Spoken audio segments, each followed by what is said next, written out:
Deep within the Arctic Circle lies the most dangerous place you could think of to sail a ship.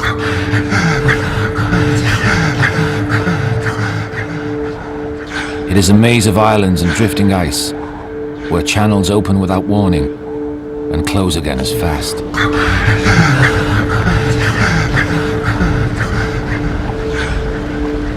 Nature here, one sailor wrote, is like a living, malevolent beast. This ice maze stretches for 1,000 miles across the Canadian Arctic, and finding a route across it, the fabled Northwest Passage, was the holy grail of exploration for more than 400 years. But of all the hundreds of attempts, 2 are legends in themselves. The first, led by Sir John Franklin, was the climax of Victorian Britain's passion for conquest, as arrogant and heroic as any expedition in history.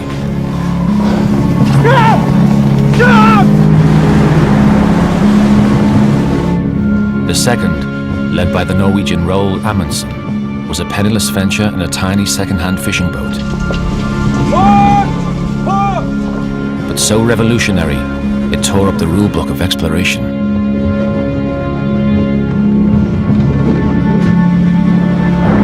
Both men would pay a devastating price in their battle with the ice maze.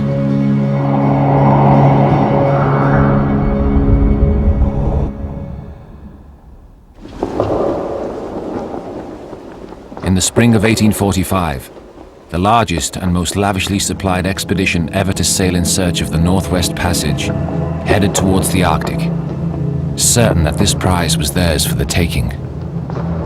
But the fate of this expedition was to become one of the most enduring mysteries of British history. It was last sighted heading for the ice. Then the 2 ships and 129 men simply vanished off the face of the earth. More than 40 search expeditions scoured the Arctic in the decade that followed, but no survivors were ever found, nor any trace of their ships. Only now, more than 150 years later, has a group of scientists and historians uncovered an extraordinary new trail of clues. It's really one of the most remarkable bodies of evidence we have from eyewitnesses who actually saw what happened. I think this evidence is strongly suggestive of cannibalism among these Franklin crew members. Was a feeling of shock, really, or amazement that these sailors from the last century, there they were. Based on this evidence, these experts will try to reconstruct the last journey of Franklin and his men.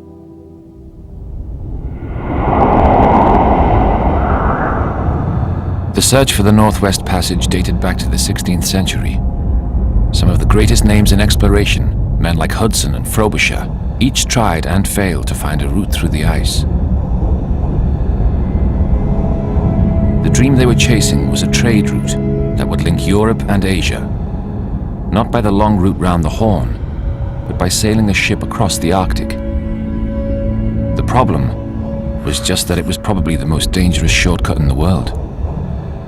The Arctic is an archipelago of islands with ice in between, and the ice is constantly moving. It's a puzzle, it's a matrix, like a maze. The winds are blowing the ice around, the currents are pushing the ice.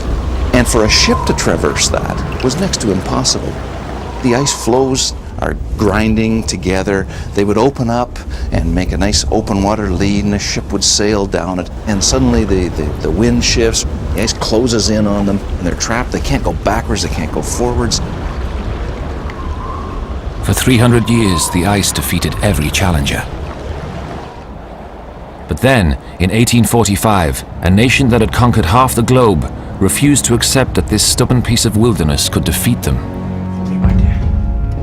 A new British voyage in search of the passage was announced, under the command of Sir John Franklin, a 59-year-old former polar explorer, hoping for one last shot at glory before retirement. His expedition was to be the best funded and best equipped in the history of the passage. A showcase of the Victorians' ability to master nature with technology.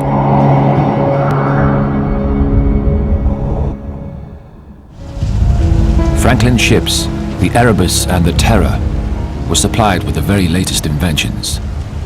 Tin cans to keep their meat supplies fresh, boilers to heat their cabins, iron plates to protect their hulls, and 15-ton locomotive engines to part even the thickest ice.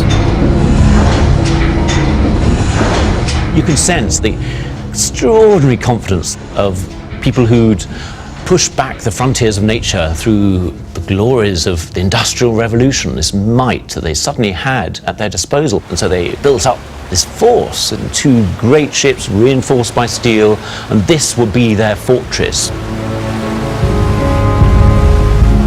As the ship set sail, the Times reported, "With all the advantages of modern science, the expedition may be attended with great results." The possibility of failure was barely discussed. In the 40 years before the Franklin expedition, they haven't had a disaster yet. They've come very close to disaster, but almost dying has a nasty habit of actually confirming you in your ways. It makes you proud of yourself for having survived. A month later, the ship stopped at Greenland to load final supplies. Though Franklin hoped to make it across the Arctic that summer, he was equipped to spend 3 winters in the ice.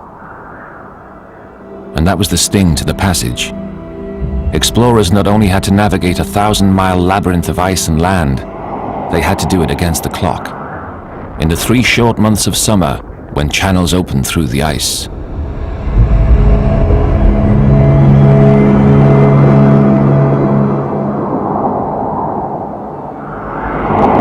On the 28th of July, 1845, the expedition passed a British whaling ship as they headed for the ice. The captain reported the men were in remarkable spirits, expecting to finish the operation in good time.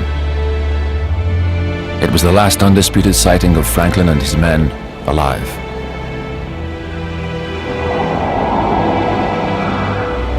Something happened to that expedition within the ice maze. Something that seemed to pluck them from the face of the earth. How could the largest and best equipped expedition in Arctic history simply disappear? It is a mystery that's become an obsession for men like historian Russell Potter.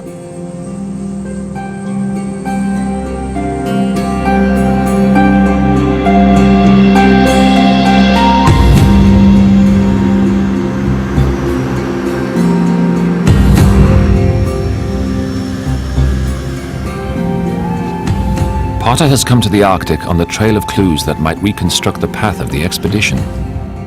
Over the past 150 years, the snow and ice have gradually given up fragments of evidence, and the first are here, near the Inuit settlement of Resolute.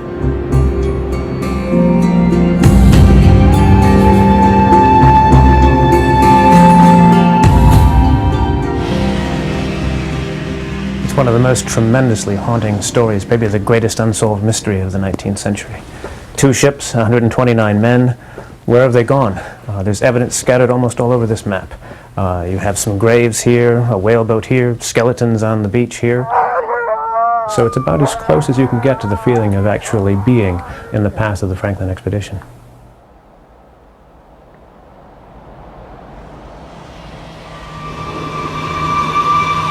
The first clue to the route Franklin took when he reached the ice lies at a site 4 hours skidoo ride north of Resolute. It was evidence of a winter camp, and it was first discovered 5 years after the expedition disappeared.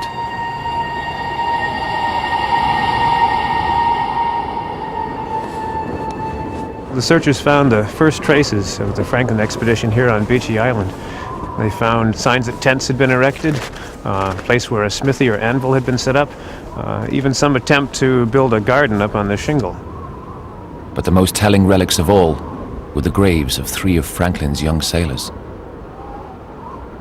Thus saith the Lord of hosts, consider your ways.